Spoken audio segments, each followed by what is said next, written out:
Hello, welcome to another edition of the Pace Report. I'm Brian Pace reporting live here at Poisson Rouge here in New York City. The Rebirth Brass Band is performing selections off their brand new CD. The group has been together for 27 years and they are really one of New Orleans' native sons. Despite the fact that they've experienced a lot of loss and death through Katrina, the spirit of the music, the spirit of New Orleans still lives on with the Rebirth Brass Band.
Tell me about the rich tradition of the brass horn ensemble in New Orleans and the history of it, because you guys are bringing and keeping alive a very important crux of how jazz began.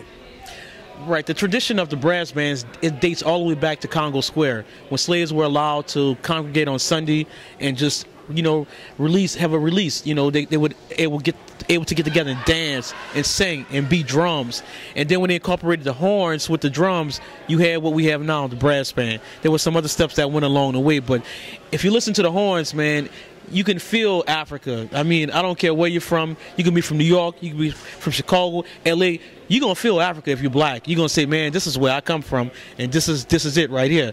I mean, we saw a lady out in the audience tonight. She was like, yeah, that's it right there. That's what I'm talking about. And everywhere we go, we get that response, white or black. But especially for black people who don't know what it is, because most of the time, I mean, black people here in America, if they don't see it on TV or hear it on the radio, they don't really know what it is. But when they come out and experience it, they were like, you know what? I feel a connection. I don't really know what it is, but I feel that connection. And they always, I don't care, you can be 20 or 40 or 50 or 60. You know what that's about. When you hear those horns, you're like, that's where I come from, right there.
guys have continually evolved musically, and you guys don't stick to just the roots of New Orleans jazz. You play hip-hop, you play funk, you play R&B. How do you guys keep evolving the whole African American music diaspora into your music? Well, you got 9 people in the band, so everybody got their own idea. So everybody in the band listens to different music. I don't listen to R&B and gospel. Keith is the hip hop, straight A, Kabuki, Derek says he listens to straight A. Glenn Andrews listens to rap, and Derek Tab also a disc jockey. He listens to the music and stuff. So we all put our input in the band and keep us going.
You know, I spoke to your brother earlier, and we talked about how this band is really representative of the whole crux of New Orleans.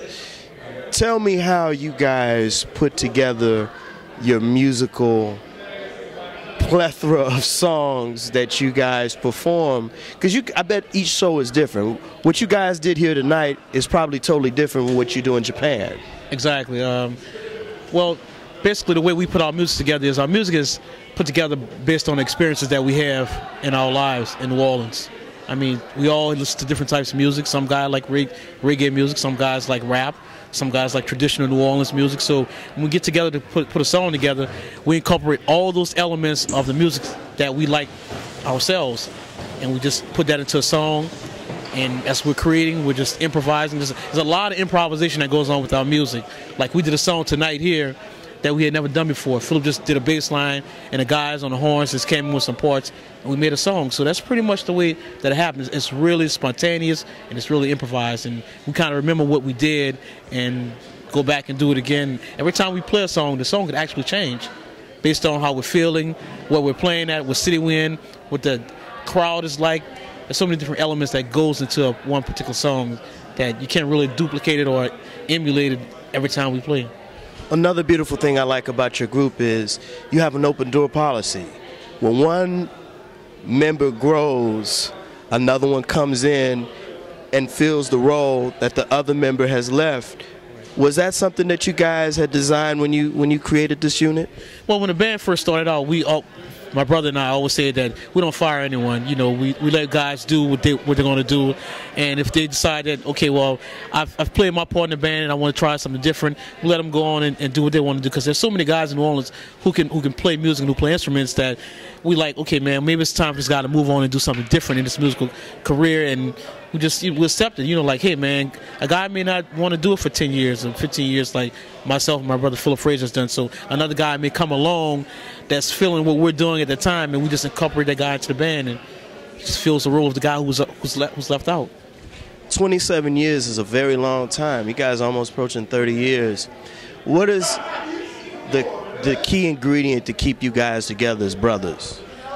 Just brotherhood, you know, treating each other like real brothers, you know, like human beings, treating each other with the utmost respect. We always listen to what everyone has to say. We don't ever say, well, your idea isn't good, or your particular song isn't good. If we find something that's not good, we're going to make it good to make that person feel like he's a part of what we're doing. So true brotherhood and showing each other respect, it goes a very long way.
Treme is one of the sections of New Orleans. That's where you went to high school, and David Simon, the producer of The Wire, approached you guys to do some music for Treme. Tell me how he approached you guys, and tell me how you guys have added flavor to that whole entire TV series. First of all, when the Pills, the actor, because that's our boy, he said, man, we do Treme, got the Rebirth Brass Band. He said, he's taking love this band. And ever since then, boom, we started off Treme, the movie to his series Treme. Now at series 2, they didn't started filming that part yet. We'll see series 2, you're gonna be like, damn, see everything now. It's all come out. When the players on, it's to stop aging. My trombone player actually playing in the background. Tell me this, how realistic and politically, and as well as the isms, and I'm talking about the people, how they portray people in New Orleans, how true is it in the TV show and in real life? Well, 85% was true. They really doing a good job. Most people are doing it practically all from New Orleans themselves. They got a lot of New Orleans people doing it. Real close. I give Treme is the best scene of New Orleans I ever seen in my life. So good, so real. You grew up in the historic part of New Orleans called Treme, and your brother and I talked about how David Simon approached you guys to do the music for that. How has that affected you guys playing the music and being involved with a topic that's so hard-hitting that you guys definitely have felt or still feeling? Well, when we were approached by David Simon about being in Treme and you know, using some of our music, we just said we're going to do what we normally do, because that will come across more like it being authentic and real. So the first song we did was Feel Like Funkin' It Up, and when it opens up, you know, you like, that's New Orleans. That's, you know, and the way we recorded the song right on the set, on the street, like we would actually play in a parade. So it's very authentic, and we just kept it real. That's what we said. We have to do it like people would, you know, when visitors come to town, they see Rebirth on the street, we had to do it the exact same way, so they wouldn't think, okay, well, they did it like this, it was staged, it was some studio stuff. So it's very real. You can feel it all the way through Treme, and we were just excited that we had an opportunity to show people what we do and what we were really about. That'll do it again for another edition of The Pace Report. I'm Brian, Pace reporting live here at Poisson Rouge here in New York City. I'd like to personally thank the brothers of the Rebirth Brass Band for their time, as well as the staff here at Poisson Rouge for their hospitality.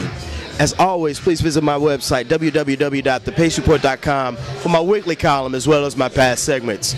Until next time, remember, if it's in the groove, it'll make you move. Peace.